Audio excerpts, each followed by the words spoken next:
All right, welcome back, guys. Ryan, I'm really excited to be able to talk to you, especially given your background, your experience around being the OG around church security, and just being a man who has war experience and being a true sort of prepper. I don't mean like over the top. I have a nuclear bomb shelter in my well fine. What I mean is you might have one, but you've not disclosed of it, so you're humble about it. Well, I want to know, what was it like when you first learned about the shooting slash burning of the church in Michigan? And I think like most people, it was a shock, just, whoa, would you look at that? That's pretty wild, especially given what's happened in the last month. Yeah. Um, and then I didn't have anything of like, oh, this has to do with President Nelson passing away too. Like nothing combined Good, good. You're like not that you're not together. reading crazy things into it. No, no. No. But I was curious to see what the motives were, where this was coming from, just because of, what happened with Charlie Kirk and then the increase of threats against Christians. And then we'll kind of talk about this later, but this video that came out probably 2, 3 weeks ago about the increase of threats against Christian churches from the FBI saying that. Oh, really?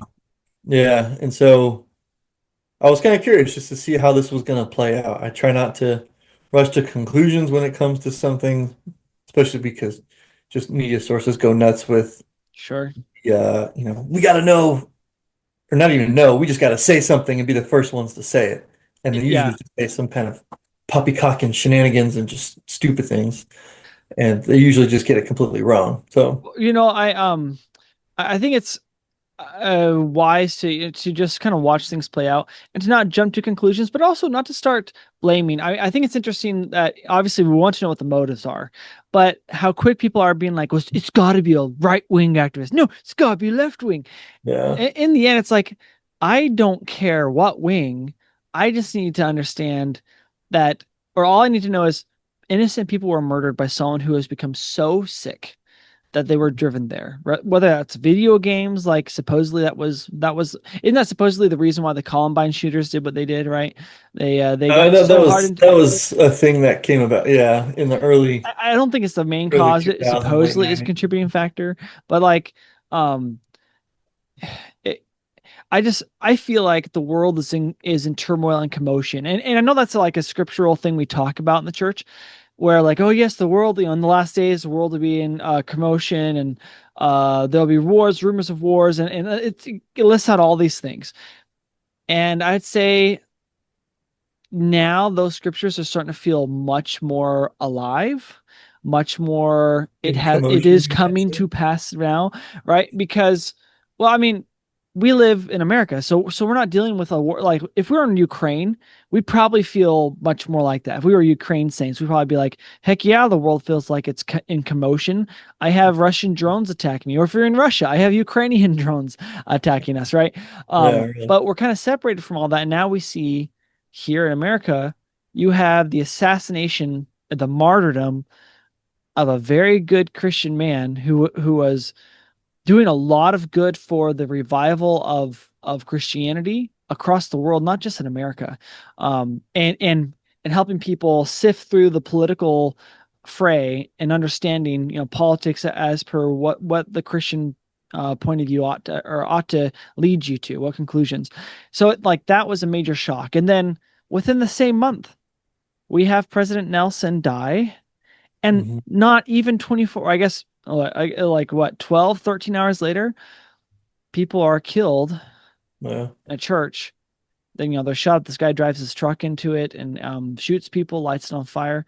Um, and thankfully, it's tragic, but like the tragedy could have been way, way worse. Like, I just kept wondering, did they get everyone out of the church building? Did they get everyone out of the church building? I thought they were going to say, like, Yeah.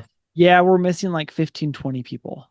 Yeah, That's I what I know. kept expecting to see. So I was just, I was actually on edge for a couple of days there because I was just waiting for that to be the news and be like, oh, please no, please no. Um, Yeah. I know I was kind of my mind was thinking about like just the security posture of church buildings and then just how do people think and how do people react in these kinds of situations, especially um, members of the church. I don't there's I like to give more credit than what's probably due, but generally speaking, I feel like most are just oblivious. Um, and I hope I'm oblivious in wrong. what do you mean? Oblivious in what way? Uh, to the just evil that's in the world. Yeah. Kind of a, you know, God is good, God protects us, and we're not going to worry about anything. Just Okay. because of just some of my experiences that I've had with mm, not church institutions, well, sort of, but institutions that are influenced heavily by the church, Sure. my Yeah. area. And I don't want to call anybody out or anything, but just, I've done security work and I uh, had interviews with different colleges and universities to head security. And um, most of them, well, most of them were pretty realistic about security posture and ideas and plans. And one that comes to mind that's somewhat affiliated with the church um, had no plans, no ideas. It No way. was it was we're just gonna rely on the local cops, Oh my gosh. and that You, was it. you And know, so it was I kind think of it's naive, right? We're just super naive because yeah, kind that's of the word. I think it's kind of the hear no evil, speak no evil, and it doesn't exist. So well, I didn't want to bring this up at this part of the podcast, but I will now that we're talking about it. Um, I sorry. I no, it's okay. Well, like we're getting to the things we wanted to talk about, but um, I I am fearful that BYU is next. So here's the thing, I don't because know. I don't BYU know. is a gigantic campus. It's huge. 'Cause most campuses are kind of like open campuses too, right? Yeah, you can walk in, walk off very, very easily. There's cameras all over the place, but cameras don't carry guns and shoot a active shooter. They just capture the horror. Um, Hmm. and BYU has security, but man, BYU is so widespread and large. Um, and there's plenty of sick individuals in Utah. Obviously, Tyler Robinson was raised in Utah and radicalized in Utah, and you have plenty of BYU students themselves who are radicalized. I mean, and you just said mental illness is everywhere, and radical illness is also rampant, including at BYU. Like, if you've ever have you ever been to the BYU library? No, I would probably say I've only been on the campus maybe like two or three times. So the reason why I bring up the library is because the BYU library is super, super big and vast. It goes up several levels above ground. It goes underground 3 levels. Okay. It's spread out longer than a football field. Hmm. Under the ground it is. I mean, it's complex, Yeah. and it was always fun studying in there and trying to find places to hide, or places where no one will bother you and you can just study or fall asleep. Yeah. Um, and like that place alone would be an absolute nightmare for someone to go to take a gun, right? Oh yeah. And I don't know if I should share this, but as someone who accidentally snuck a realistic looking fake gun into the library made out of metal and was in it was because I didn't understand the rules and I was just stupid. And neither did my classmates because we were doing a group project where we had to make a video for some sort of sociology class, I think it was. And so we're making a satirical funny video or we pretend to like we're playing cards around a table. So what we did was we reserved a room and we We in that room we had the camera set up, which by the way you can't record on campus without permission. You can't record inside or outside the buildings without explicit permission. Especially inside the building, like you have to like get like the guy in charge of the library. He had to like sign off and Oh, give this wow. permission. But I'm finding this all out later because what happens is we rent this room like 2 floors underground. We're in there. We set up like the cameras that we borrowed from the resource center, and we were pretending to be like a playing poker cards. And we have these fake guns, and they're metal though. They have the orange caps. Well, some of Yeah. them did. One of my guys had taken the orange caps off of his. In Oh, fact, geez. actually, no, I think about it, I didn't have any of those. He brought them in. Either way, he had multiple metallic, like there's those Yeah. cap guns, but they're made out of metal, like those kid ones. Yeah. Well, security person walks by and pokes his head in the door. He's like, "What's going on here?" And then sees a gun and goes, like in radio something. He's like, "Don't move!" And we're like, Oh, geez. like the cops show up. Like, dude, it was so embarrassing and nerve wracking because we're like, this poor student security guy. He's just a student, wearing the white shirt and the Yeah, yeah. stuff. You have to He's cut like, and stuff. and then like I think just two cops show up. We lift our hands to the table and like, by the way, you can't record. You can't be bringing this crap in Dang. here. He rebuked us. By the way, I learned a hard lesson, but me understanding just how easy it was for him to bring in something into, past because they have the scanners, they have those metallic things. I mean, his Hmm. guns were all metal. Yeah.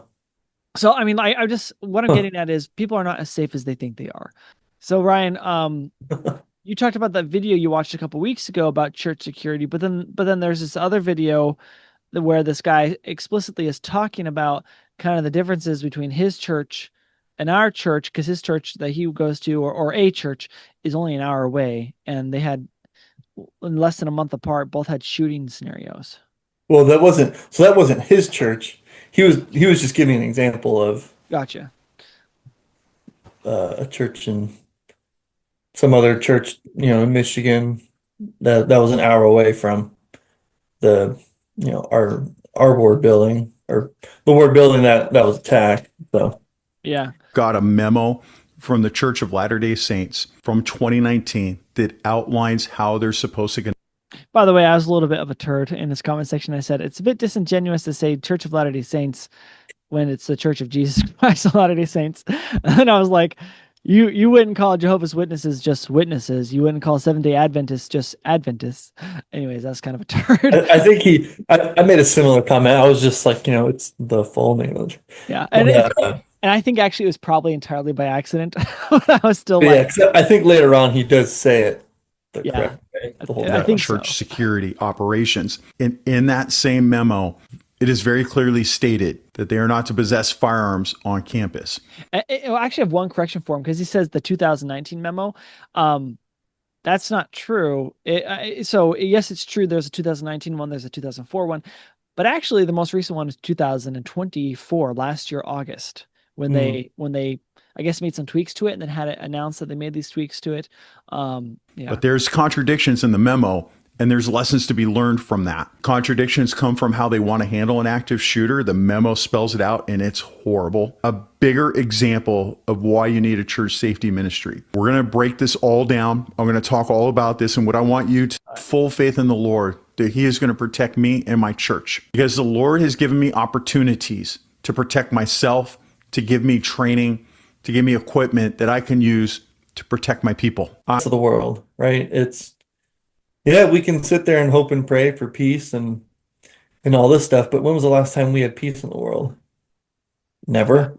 Ever since Cain picked up that rock, yeah.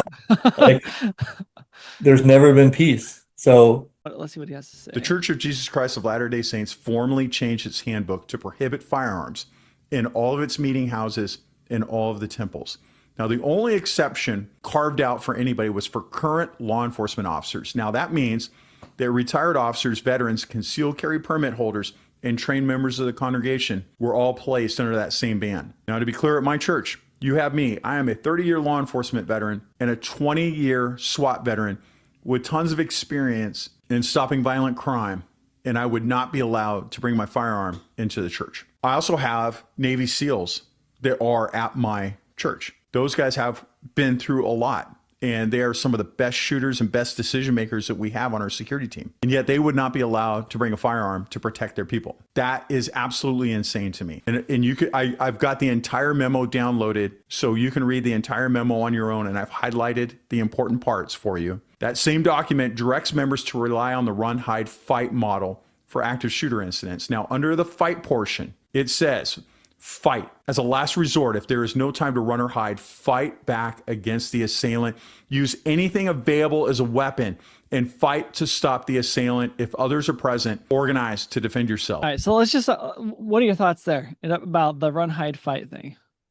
I hate that run, hide, fight. I think it's stupid. Me too. I get the idea behind it, but that stems from initially, gun-free zones. Gun-free Right. Democrat ideas, progressive ideas. You're right. Oh, Uh-huh. school, gun-free zone. Well, Well, I wouldn't say that's just, I mean, it is a progressive idea, but I wouldn't say it's just Democrats. There's plenty of Republicans that have bought into that crap too. well, And so, the thing is, it's like they, for good reasons, they need to say the church prohibits the bringing guns in there, right? Because they cannot be liable. We are a worldwide network. This dude is talking about yeah. his church. There is a huge, huge difference. And I need to bring this up because this is major.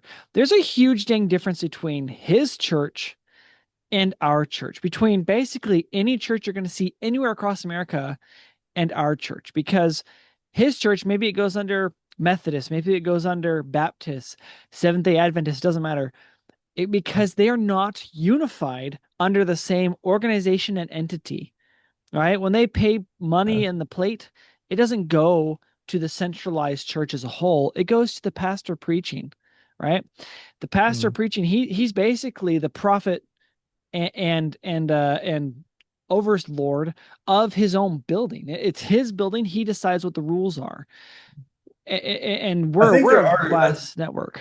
I think there is some that have a grander network. Yeah, I think the Catholic Church for sure, Oh but yeah, the Catholic I Church don't for really one, know of but any other ones though. I think there is with, oh shoot, I don't remember, but I know there is like a bigger, it's still not the same level as like what Catholics or our church has, but there is some that's like they do have a broader network.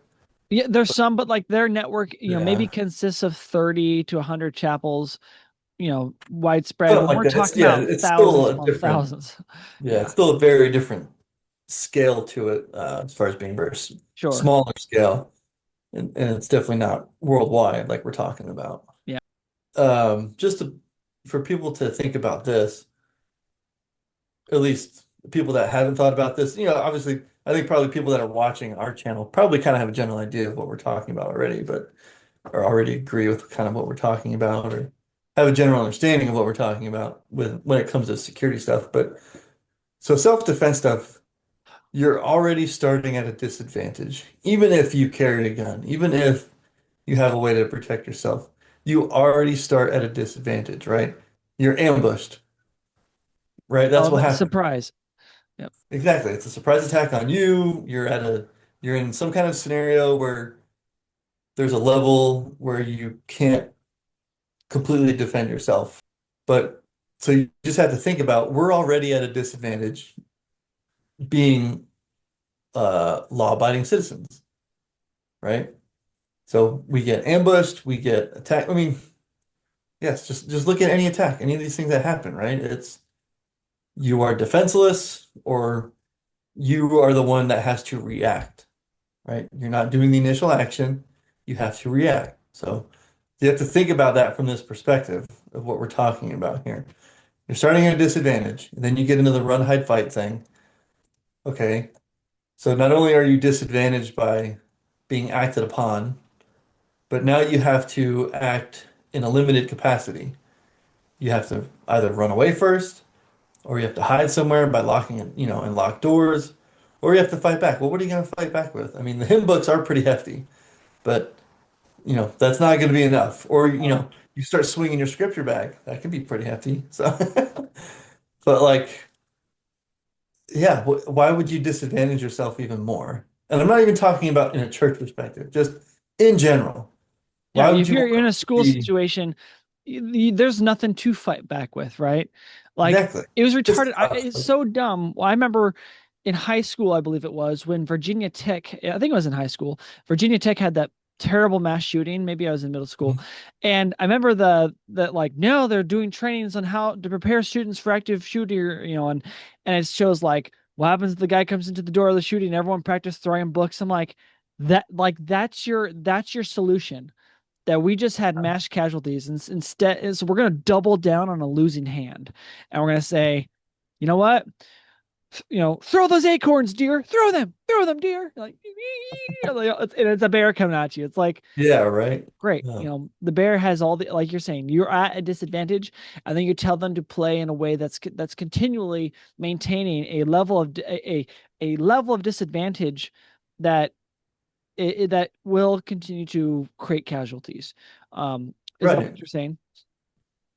So let's say and so instead of uh, being unarmed, say there was an armed guy, just one armed guy at every entrance of that building. And I'm not talking full body armor and a rifle. Just say he's got a suit jacket with a pistol in a shoulder holster underneath his jacket, right? That's it. So let's say, okay, that's what the church building is secured with. There's a guy at each door, and it looks like a pretty big building. I'm assuming it's a stake center. I It looked believe it pretty is big. a stake center. Yeah.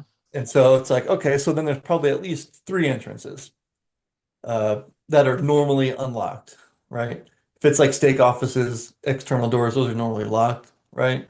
Yeah. Let's say there's three main entrances, one on each side with like the big sets of doors, and one in the back. Maybe I'm saying too much. I don't know. One in the back, right? Uh, and so it's like, okay, what if there's just three dudes, three guys, or gals, whoever feels like going hardcore. If you can do it, great. Say you have three people, one at each door. This dude drives into the wall. It's like, holy smokes, what's that? Who's the first one to react? Right? Sorry, my camera fell Oh, over. you're fine. Who's the first one to react to that? Well, it's going to be the guy that's standing there, and he goes and looks out the doors because he's already in a heightened awareness to begin with, right? And so then he's like, "Dang, this truck just smashed into the wall." He's the first one looking out the doors. He's like, "Okay, right." He might not have drawn his pistol yet, but he's at least thinking, "Okay, do I have to pull this out?" Right? He's Yeah. thinking this might be a situation where I have to go do something. So he's at least aware of this and he's looking out the door and he's like, okay, what's going on? But he can at least be the first one to react to this instead of people rushing outside the doors, unarmed, and out of the goodness of their hearts are going to go help, see what happened. Like they realize, hey, this guy smashed into a wall. Let's go help him out. Yeah. You know, they're going out there with good intentions, which is great. But then they're met with a guy with a gun shooting back, or shooting at them, not shooting back, but shooting at them, right? And so what if that first person that was armed is like, oh smokes, this dude's got a gun, returns fire Stops him. and stops the guy, right? I remember seeing the videos of the oh, I think it was last year, the maybe it was 2 years ago, the Covenant shooting in Tennessee, school shooter in Oh, Tennessee. I guess I don't remember this one. Oh, you know, right? Oh, it was a pretty big one. The trans shooter in Tennessee shot up a school. Oh, Um, I know that we had something like that in Louisville. I didn't realize it happened in Tennessee too. yeah, there was one in Tennessee. It was a pretty big one.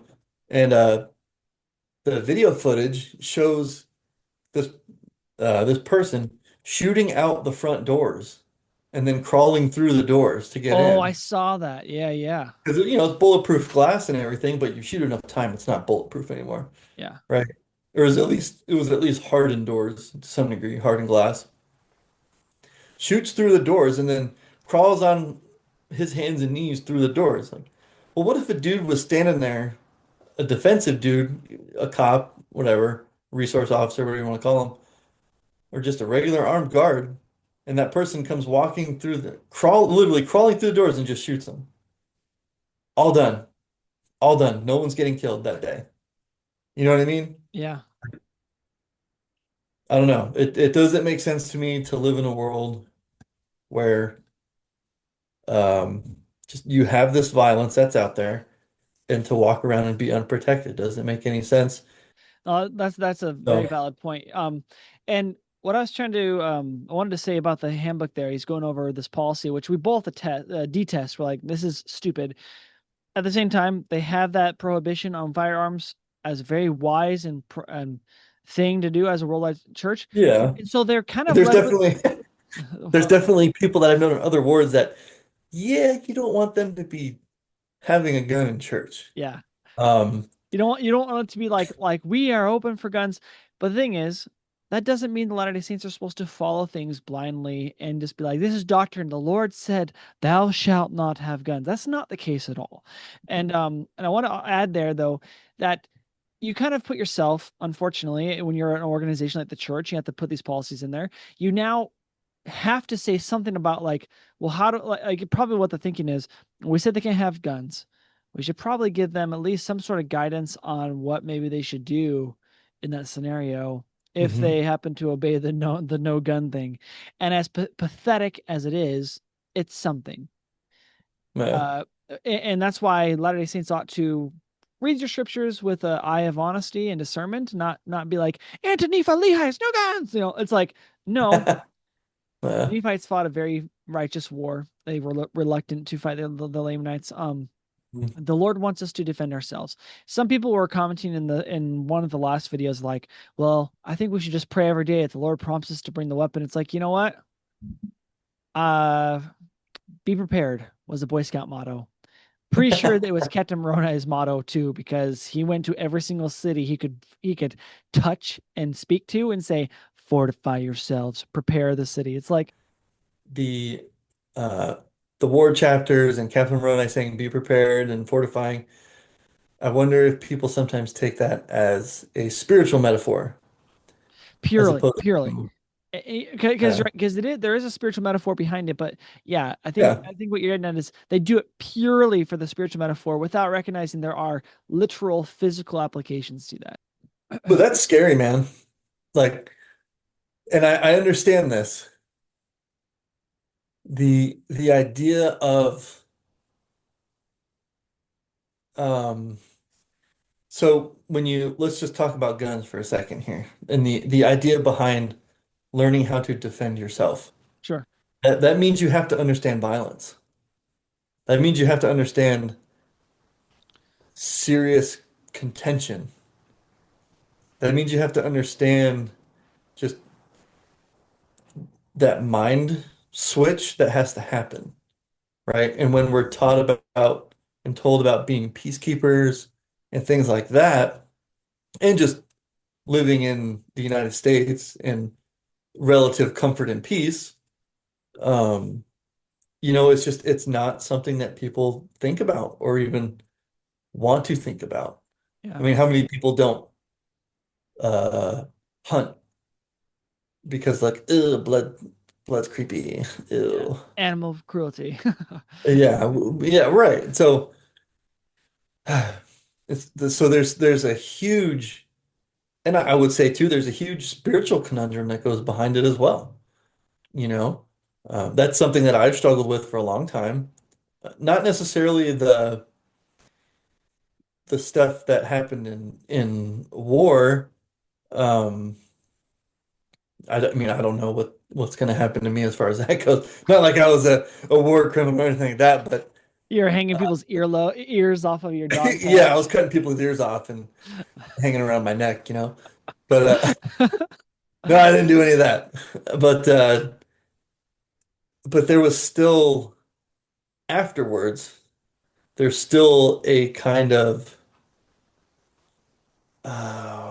not reconciliation, but there's just things you have to figure out, right? When you're trained to do it, that's a little different with the military and that occupation, but it's still a different twist when it comes to having to learn to defend yourself and take care of yourself in that way. Yeah. Um, I personally believe it's something that everyone needs to know, that's everyone needs to learn about. I know it's not for everybody, but if you're serious about not wanting to die by someone else's hands, then you need to know what to do. Y- Whether it's I seriously need to know how to run away. Yeah, Okay, learn how to kick a dude in the nuts and run away. sure. Or carry pepper spray if you don't want to be lethal, Yeah. right? You just want to be able to create the distance and get away. That's okay. I get that. But that's not always an option, right? Well, Well, right, and that's where this stuff you can go down all kinds of rabbit holes with this stuff, right? yeah. I But think the best way to think about it is individuals must be ready be prepared to accept the consequences of the fact that imagine the extreme and taking it to the extreme. Then all the right. other things that don't go up to the extreme, you can You're praise the so much better with words. Lord. Me no better. Yeah. Or how's Kevin do in the Oh office? yeah. Well, might say a lot of words and few words do trigger. Yeah. Well, I mean, just because it's like if you can accept the most extreme scenario, then all others less extreme, praise the Lord that you never had to go to the fullest extreme, but that you're ready for. Because not as long as you have your heart in the right place, no one wants to be like good people. Latter-day Saints don't want to be violent, bloodthirsty individuals, but we must be willing to take a life. I mean, I think of the stripling warriors once again. These were kids and they Mhm. had to take up swords. They had to literally cut off arms, stab Yeah. through people's chests and bellies and And whatnot. they were some of the best Nephites to ever do it, Yep, yes they were. Yes they or were. the best at it, I should say. And the Lord is on their side, but the thing is they didn't after one battle go, this isn't for me. They had to stay. They had to Yeah. stick it out through the whole war. Um Hmm. so I get what you're saying. I want to get real fast. I want to watch this especially because I have a meeting at 1 o'clock I have to get to, but um Loser. ouch. So, As I've got customers walking in and out of here, but so he's going to go over the history, interesting thing to keep in Mhm. mind. And I think his conclusion's wrong because he kind of concludes with you should be angry. But let's see what he Yeah. has to say here real fast. The 2019 decision might have been easier for us to defend if LDS facilities had no history of ever being targeted. But the record shows otherwise. For decades, LDS churches had been attacked with firearms and violence. In 1999, in Salt Lake City Family History Library, Sergei Babrin entered the LDS facility history library with a 22 caliber rifle. He opened fire on staff and patrons, killing 2 and wounding 4 before police shot and killed him. The attack was sudden and devastating, and lives were lost before law enforcement intervened. In 2010, Bishop Clay Sonar was in his office when a disturbed man entered his meeting house in Visalia, California, and shot him to death. Now, Sonar was targeted specifically because of his role, and the killer later died in a confrontation with police, but the bishop's gone. In 2018 in Fallon, Nevada, during Sunday sacrament meeting, a gunman opened fire inside the chapel. One congregant was killed and another was wounded. The congregation had no armed presence to intervene. In Vestavia Hills, Alabama in 2021, a 19-year-old missionary, Elder Michael Faber, was shot multiple times while playing basketball in the church gym. Now, he survived, but with serious injuries. The attack could have easily claimed his life. And of course, in 2025, we have the Grand Blanc Township, Michigan incident where the man rammed his vehicle into the building, set fire to the building, and started shooting innocent people. Right now, these incidents aren't isolated. It's a pattern that LDS meeting houses have been targeted repeatedly across multiple decades in different states and with different motives. And we have to know that LDS facilities are not immune to violence. And since 2019, members have been explicitly forbidden to take the one step that could change the outcome, and that's being armed and ready to respond. I think as Latter-day Saints, we should just we got to stop putting so much on the shoulders of the brethren. That is a stupid and very unfair thing to do. That's my contention, right?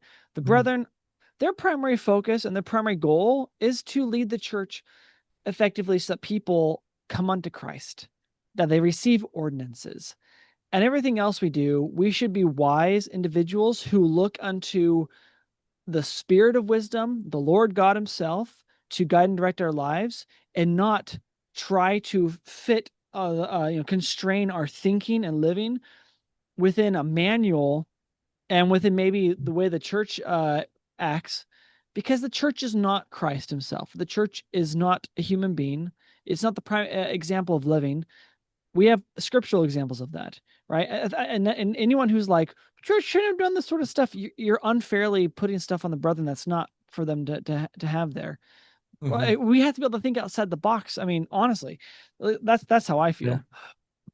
Yeah, no, I totally agree. I think, well, I mean, look at everything else that the church uh um handbook and stuff talk about, right? Like when we were growing up, we were dealing with as youth, what you call it, the for strength of youth, the youth standards book, like Yeah, only don't go this on a many date till you're piercings 16. and all this kind of stuff, right? I had to stop wearing things that showed cleavage. So Well, we were all grateful for that. but like they were very specific things like that, but that's not a thing anymore, right? And so Not that they don't want you to behave similarly, but they are focused on the principle. And that's a right. very, you're bringing up a good point though, because the way the for strength of youth, the strength of youth stuff is now, and even just the way they teach, apparently seminary, I'm learning, is that they're just trying to focus upon doctrine and principles. And Hmm. hopefully they teach them effectively and thoroughly enough that people can understand other things than this life within those guiding ideas. Right. And maybe that's a bad comparison for strength of youth and No, I think that's a weapons fantastic in church. comparison. But um Oh no, but sorry, I no, get actually, the idea being it used to be very specific and now it's kind of changed to be like, well, how do you see yourself working with this principle yeah, instead of this is how it must be. And so for me personally, I am willing to you know, carry things in church to in order to defend myself in the congregation. Um, if that's something I have to answer for later on, I guess I'll have to answer for it. I don't know.